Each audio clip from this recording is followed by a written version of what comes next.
Oke, baik. Bismillahirrahmanirrahim. Assalamualaikum warahmatullahi wabarakatuh. Selamat malam dan salam jumpa semuanya. Bersama saya Rudi Purwanto, mahasiswa Universitas Siber Asia Prodi Manajemen. Oke, pada kesempatan kali ini saya akan mempresentasikan terkait studi kasus ya, yaitu chapter buku yang berjudul Konsep Dasar Kebutuhan Bisnis dan Data Bisnis Intelligence. Oke, di mata kuliah Bisnis Intelijensi. Dengan dosen pembimbing Ibu Novidian Natasha, Eskom MMSSI. Ada beberapa poin yang bisa akan saya sampaikan. Yang pertama adalah kebutuhan bisnis. Oke, kebutuhan bisnis adalah kondisi, masalah atau tujuan yang harus dipenuhi agar organisasi ini dapat mencapai targetnya. Contoh kebutuhan bisnis ada beberapa. Di sini saya sampaikan yang pertama adalah untuk meningkatkan penjualan. Kemudian yang kedua, kebutuhan untuk mengurangi biaya operasional. Yang selanjutnya adalah kebutuhan meningkatkan kepuasan pelanggan atau engagement. Yang selanjutnya mengoptimalkan proses produksi, mengurangi resiko bisnis, dan yang terakhir bisa juga contoh berkebutuhan meningkatkan efisiensi kerja. Yang intinya adalah bisnis membutuhkan informasi yang tepat untuk mengetahui apa yang terjadi dan apa yang harus dilakukan. Ini merupakan contoh kebutuhan bisnis. Oke, selanjutnya pentingnya memahami kebutuhan bisnis. Oke, sebelum menggunakan BI, perusahaan harus memenuhi masalah dan tujuan bisnis. Mengapa? Yang pertama adalah jika kebutuhan bisnis tidak jelas, tentunya data yang dikumpulkan ini bisa saja tidak relevan gitu ya. Kita sudah capek-capek mengumpulkan banyak data, ternyata tidak relevan dengan kebutuhan bisnis. Yang kedua adalah analisis tidak menjawab masalah. Ini juga sangat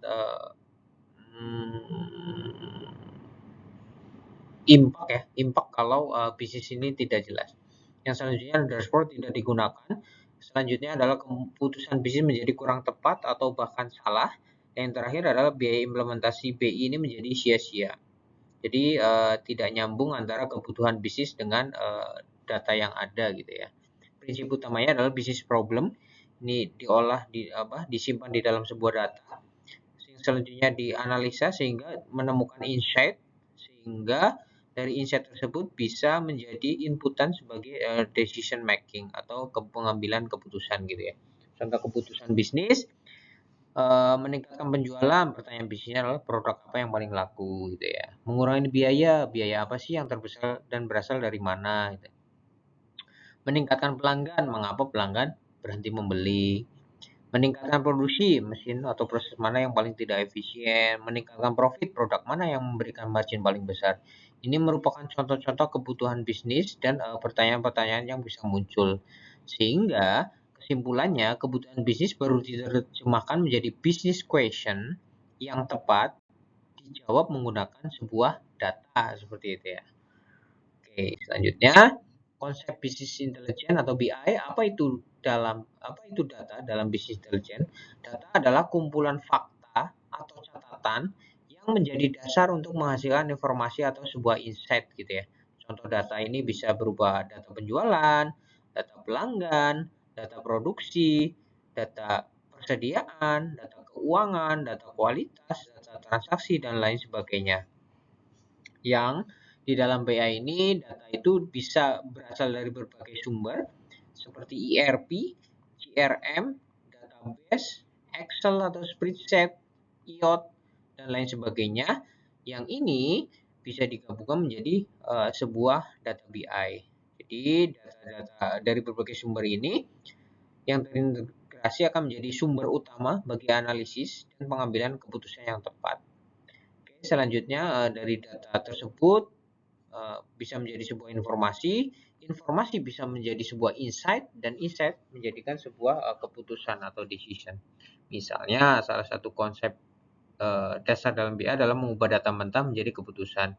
Data 10.000 transaksi penjualan misalnya, kemudian diolah, ternyata dari 10.000 penjualan itu produk A ini meningkat 20% gitu ya.